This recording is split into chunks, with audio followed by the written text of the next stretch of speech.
Hello everyone, I am Azra Batul and I hope you all are doing well. In our previous session, we have covered some points of case study of Satyam scam under corporate governance. Corporate governance में सत्यम scam में जब सेबी के सामने B Ramalingam ने ये confess कर लिया था कि हाँ वो पिछले कई सालों से अपने फाइनेंशियल स्टेटमेंट में किस तरह से फेरबदल करते आ रहे हैं और किस तरह से उन्होंने अपने जो भी फाइनेंशियल स्टेटमेंट है उनको मैनिपुलेट किया है। यहाँ आप एक्चुअल और इन्फ्लेटेड जो स्टेटमेंट है वो देख सकते हैं। रेवेन्यू है, profit, cash and cash balance, account interest, liabilities and debtors, किस तरह से यहाँ पर मैनिपुलेट किया गया था। यहाँ पर जिसकी फाइनेंशियल स्टेटमेंट थी उसकी एक्चुअल फिगर और जो फाइनेंशियल स्टेटमेंट की फेक फिगर थी उसके बीच में 7,000 करोड़ का यहाँ पर आपको डिफरेंस दिखाया गया था, जो उसने खुद ने एक्सेप्ट किया कि हाँ उनके फाइनेंशियल स्टेटमेंट की एक्चुअल फिगर और फेक फिगर के बीच में 7,000 करोड़ का डिफरेंस है। अब यहाँ पर ये बात आई कि सत्यम कंप्यूटर के जब ये फ्रॉड सामने आया तो यहाँ पर उनके डायरेक्टर्स पर भी सवाल उठे और उनके ऑडिटर्स पर भी सवाल उठाए गए। सत्यम कंप्यूटर पिछले कई सालों से फाइनेंशियल स्टेटमेंट इन्फ्लेट कर रही थी और जो भी इंडिपेंडेंट डायरेक्टर्स थे और ऑडिटर्स थे उसको इसकी खबर तक नहीं थी। तो ये पब्लिक का सवाल था, ऐसे कैसे हो सकता है। जो सत्यम के ऑडिटर थे वे PwC थे, तो फिगर इन्फ्लेट होती रही और इतने सालों में PwC ने एक बार भी इनवॉइस या बैंक स्टेटमेंट चेक नहीं। PwC यानी प्राइस वाटर हाउस कीपर। तो यहाँ पर जो भी ऑडिटर्स थे उनकी भी यहाँ रिस्पॉन्सिबिलिटी बनती थी कि इस तरह, इसलिए ऑडिटर्स और डायरेक्टर्स दोनों पर भी यहाँ सवाल उठाए गए। जबकि जो ऑडिटर का जो वर्क होता है वो ये होता है कि कंपनी के फाइनेंशियल स्टेटमेंट की जांच पड़ताल करना और उनकी रिलायबिलिटी को चेक करना। लेकिन यहाँ ऑडिटर ने भी यहाँ पर स्कैम में साथ दिया और फ्रॉड में साथ दिया। PwC को सेबी ने बैंड भी कर दिया था। इस स्कैम के बाद सेबी ने PwC को बैंड कर दिया और उस पर 13 करोड़ का फाइन भी लगाया। और इसी के साथ साथ USS stock market regulator SEC ने भी PwC को बैंड कर दिया और उसको $6 का फाइन लगाया। इस तरह से PwC को यहाँ पर बैन कर दिया गया। और ये फ्रॉड भी सामने आया कि सत्यम कंप्यूटर अपने ऑडिटर्स को डबल अमाउंट पे करता था इस स्कैम को करने के लिए। जो उसकी फी थी उससे डबल अमाउंट वो यहाँ पर अपने ऑडिटर्स को पे करता था ताकि वो स्कैम में साथ दे सके। और इस स्कैम के सामने आने के बाद भी रामलिंगम और उसके जो ब्रदर थे उन दोनों को यहाँ पर 9 जनवरी 2009 को जेल दी हुई। उनको यहाँ पर कारावास हुआ और जेल की सजा दी, इम्प्रिजनमेंट की सजा दी गई। लेकिन अब क्या हुआ कि गवर्नमेंट ने जल्द से जल्द ये डिसीजन लिया कि सत्यम कंप्यूटर को यहाँ पर कोलैप्स ना होना पड़े, उसे कोलैप्स से बचाने के लिए उसने ये कोशिश की कि उस कंपनी को जल्द से जल्द बेच दिया जाए। उस कंपनी को बेचने के लिए सत्यम कंप्यूटर को टेक महिंद्रा ने 51% स्टेक खरीद लिए और इसी के साथ साथ सत्यम कंप्यूटर टेक महिंद्रा में मर्ज हो गई, जो कि जून 2013 में टेक महिंद्रा में पूरी तरह से मर्ज हो चुकी थी। इसके बाद एक फ्रॉड ये भी सामने आया कि सत्यम कंप्यूटर में भी रामलिंगम राजू जो था वो मनी लॉन्ड्रिंग का भी वर्क करते थे। वो उस पैसे को यूरोपियन कंट्रीज में घुमाते थे और वापस उस पैसे को मंगाकर वहाँ से प्रॉपर्टीज में डील करते थे, प्रॉपर्टीज खरीदते थे। ये फ्रॉड भी सामने आया।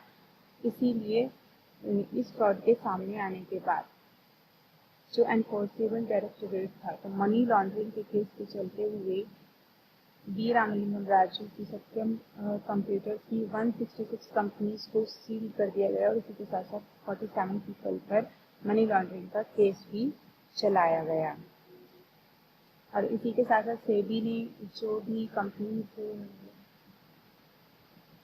बी रामलिंगम राजू ने सत्यम कंप्यूटर ने जो भी कंपनी यहाँ पर बनाई थी और उसमें जो तीन भी फैमिली मेंबर्स को उसने डायरेक्टर बनाया था, तो उन पर इनसाइडर ट्रेडिंग का यहाँ पर केस फाइल हुआ और जिसमें उन पर ये भी चार्जेस हुए कि 18,050 करोड़ का जो भी प्रॉफिट उन्होंने अर्न किया है उसमें 12% इंटरेस्ट के साथ उसे अब वो प्रॉफिट रिटर्न करना पड़ेगा। इसी के साथ 14 साल तक सिक्योरिटी मार्केट में वो इन्वेस्ट नहीं कर सकते, उन पर ये भी बैन लगा दिया गया। इसके बाद अप्रैल 2013 में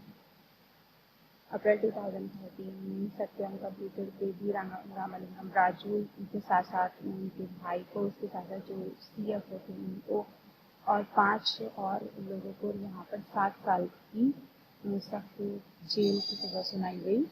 और इसी के साथ साथ उन्हें जेल की सज़ा सुनाई गई। जबकि इससे पहले इस स्कैम से पहले इंडिया की 4th लार्जेस्ट कंपनी जो थी वो सत्यम कंप्यूटर मानी जाती थी और इंडिया की फास्ट ग्रोइंग कंपनी थी। सो इस तरह से ये हमारा स्कैम सामने आया। सत्यम कंप्यूटर जो 4th लार्जेस्ट IT कंपनी थी उसकी निफ्टी एंड सेंसेक्स में भी यहाँ पर स्टेक था, बट उसके बाद निफ्टी एंड सेंसेक्स से इसके स्टेक को निकाल दिया गया और सितंबर 2008 में सिर्फ ग्लोबल पीकॉक अवार्ड भी मिला था। बट इस स्कैम को सामने आने के बाद, सत्यम कंप्यूटर के फ्रॉड को आने के बाद उसके जो शेयर प्राइस थे वो दिन ब दिन गिरते चले गए और ये कंपनी इनविजिबल हो गई। टेक्नोमरा मर्ज हो गई थी तो ये कंपनी जो है हमारी इनविजिबल हो गई।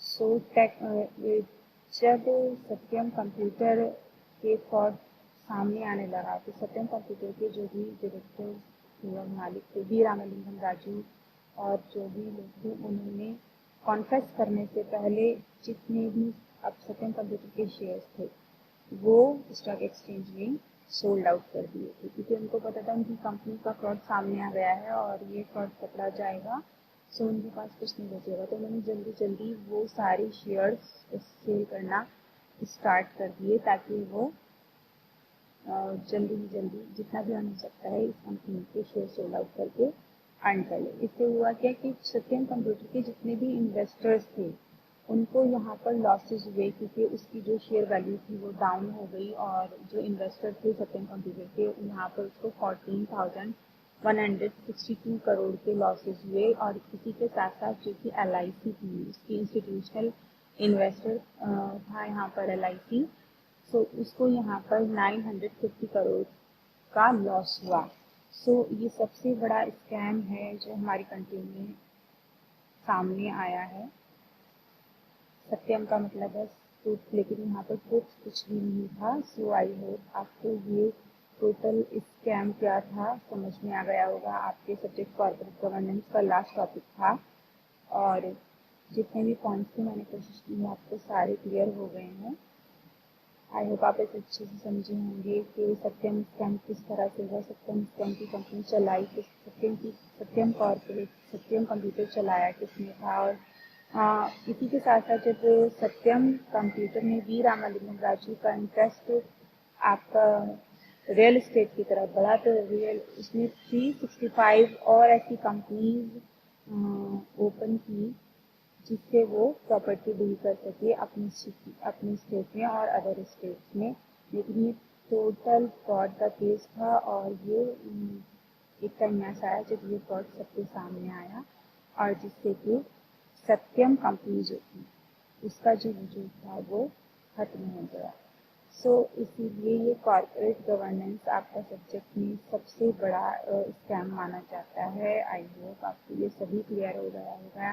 सत्यम कंपनी के साथ साथ मेटस कंपनी इंक्लूडेड थी। मेटस कंपनी का क्या रोल था और मेटस कंपनी किसने बनाई थी, मेटस कंपनी को डायरेक्ट कौन करता था, ये सब आपको क्लियर हुआ होगा। और यहाँ एक पॉइंट और था कि सत्यम ने अपनी कंपनीज को डेवलप करने के लिए जो उसके यहाँ पर मजदूर काम करते थे, छोटी छोटी पोस्ट पर जो भी एम्प्लॉयज रहते थे, उसके कर्मचारी थे 4,000 या 5,000 जिनकी सैलरी थी, उसने उनको भी कंपनी का डायरेक्टर बना दिया। सब कुछ फ्रॉड के ऊपर बेस्ड था, लेकिन ये फ्रॉड ज़्यादा दिन नहीं चल पाया और जल्दी ही इस कंपनी का फ्रॉड दुनिया के सामने आ गया।